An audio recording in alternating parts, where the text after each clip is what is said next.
you must be the evacuees. We're the Pevensies. How nice. Ration books, please. 1, 2, 3, 4. Yes, well, I suppose we're from one few. Of course we will. We'll find most of them.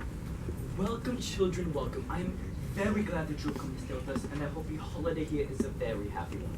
I have asked to be with you tonight before you go to bed, so that I can introduce you to my housekeeper, Mrs. McCready, and to explain that although we do have very few rules, we do have some. Oh, I beg your pardon.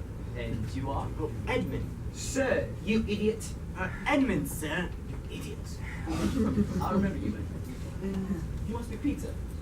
Good. And you, Peter, are older than your sister Susan? Yes, sir, by you. Which makes you in charge of the work. Not on your life, sir. Sorry. We must try to share responsibility, each according to our own aptitudes. That's what Father said. Which means we're all in charge? I see. I think. Susan, is it? Yes, sir. Which makes you Lucy. Yes, Persephone. Shut up, Edmund. I mean, Professor. Mrs. McCready, would you care to run through the list, the very short list, of house rules for the benefit of Peter, Susan, Edmund, and Lucy? I would indeed, Professor. Right, children. Meals will be served in the dining room at 8 o'clock, 1 o'clock, and 7 o'clock. Precisely. Be prompt and clean to wish to be fed. Want and clean. You may listen to the radio in the library, only when the professor's not working there.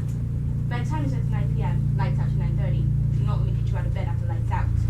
No talking or playing a silly game when the professor's working.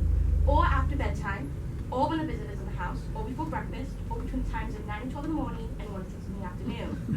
When the visitor's in the house, you must keep out of the way, out of sight, and preferably in your rooms. That would be for a start. But when can we play our games? As I've already explained clearly enough, I do not like having to repeat myself, especially to children. Not when the professor's working, not when there are visitors in the house, and not before breakfast. Is that understood, boy? Not really, no. Ah! Yes. Thank you, Mrs. McDougall. McCready! McCready. Thank you, Mrs. McCready. I hope you all have a very good and peaceful night.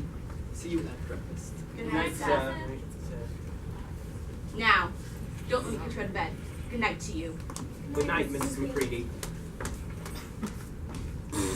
You, Mrs. McCready, you old witch.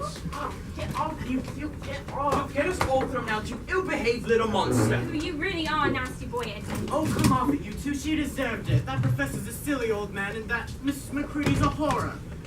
You two are wet. And as for Lucy, she's so wet, she's dripping.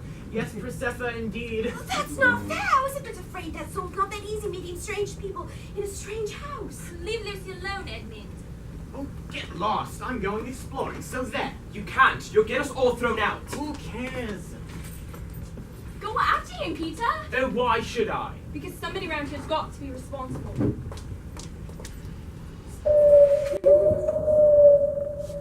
What was that? It's only an hour. This is going to be a fabulous place for birds and wild animals. Did you see those mountains as we came along? I bet you there's stags, eagles, hawks. Oh, and badgers and foxes and stoats and weasels? I'm going exploring in the morning. Edmund's already started. He'll be miles away by now. We'd better go. Oh, the little monster. Come on, Sue. Lucy, stay here.